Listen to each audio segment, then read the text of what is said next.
ಎಣ್ಣೆಕಾಳುಗಳು ಅಂದರೆ 9 ರೀತಿಯ ಎಣ್ಣೆಕಾಳುಗಳು ಮತ್ತು ಅದರ ಉತ್ಪನ್ನಗಳು. ಈಗ ಗಾಣದ ಎಣ್ಣೆ ಮತ್ತು ರಿಫೈನ್ಡ್ ಆಯಿಲ್ ಅದನ್ನು ತೋರಿಸಿದ್ವಿ. ಮತ್ತು ಅದರಿಂದ ಮೌಲ್ಯವರ್ಧಕ ಉತ್ಪನ್ನಗಳು ಏನೇನು ಮಾಡ್ಬೋದು, ಎಣ್ಣೆಕಾಳುಗಳ ಬೆಳೆಗಳಲ್ಲಿ ಮೌಲ್ಯವರ್ಧಕ ಈಗ ಸೂರ್ಯಕಾಂತಿ, ಶೇಂಗಾ, ಎಳ್ಳು ಈ ಎಲ್ಲ ಎಣ್ಣೆಕಾಳು ಬೆಳೆಗಳಿಂದ ಸೋಯಾ ಅವರೆಯಲ್ಲಿ ಯಾವುದಾದ್ರು ಮೌಲ್ಯವರ್ಧಕ ಉತ್ಪನ್ನಗಳನ್ನ ಮಾಡ್ಬೋದು ಅಂತ ಇಲ್ಲಿ ತೋರಿಸಿದ್ವಿ. ಮತ್ತು ಹಿಂಡಿಗಳು, ಎಲ್ಲ ಎಣ್ಣೆಕಾಳು ಬೆಳೆಗಳಿಂದ ಬರುವ ಹಿಂಡಿಗಳು, ಜಾನುವಾರುಗಳಿಗೆ ಹಿಂಡಿಗಳು ಮತ್ತು ಕೃಷಿಕರಿಗೆ ಉಪಯೋಗವಂಥ ಹಿಂಡಿಗಳನ್ನ ಡಿಪಿಕ್ಟ್ ಮಾಡಿದ್ವಿ.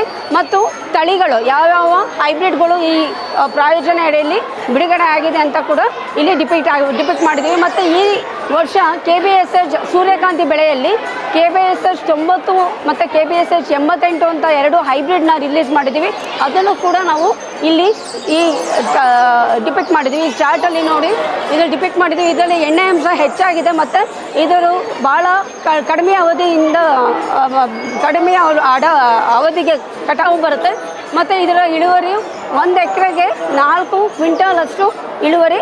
ಖುಷ್ಕೀಲಿ 1 ಎಕರೆಗೆ 4 ಕ್ವಿಂಟಾಲು. ಮತ್ತು ಲೈಕ್ ನೀರಾವರಿಯಲ್ಲಿ ನಮಗೆ 1 ಎಕರೆಗೆ 7 ರಿಂದ 8 ಕ್ವಿಂಟಾಲು ಬರುತ್ತೆ. ಅದನ್ನು ನಾವು ಇಲ್ಲಿ ಡಿಪಿಕ್ಟ್ ಮಾಡಿದ್ದೀವಿ.